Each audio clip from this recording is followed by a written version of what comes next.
Hindi na nakapalagpa ang isang lalaki matapos ang buy-bust operation ng Balingasag PNP sa Misamis Oriental.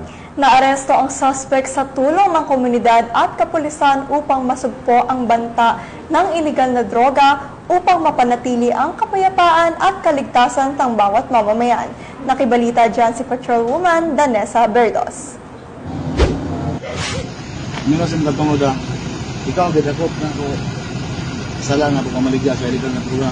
Republic Act 9165. Arestado ang isang individual sa kinasang buy-bust operasyon ng mga operatiba ng Balingasag MPS sa barangay na Piliran, Balingasag, Misamis Oriental. Kinilala ni Police Major Renz Marion Serrano, OIC ng Balingasag MPS, ang suspect na si alias Mac, lalaki at residente ng nasabing lugar.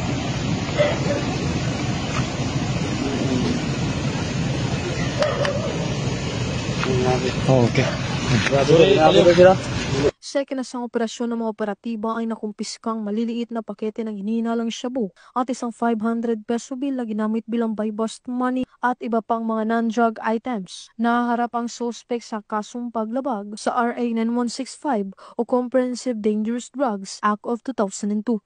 Mula dito sa Camp Capistrano, Gusa, Cagayan de Oro City, ako ang inyong Police News Network correspondent, Patrolwoman Danessa Berdos, alagad ng batas, taga-taguyod ng Balitang Pulis.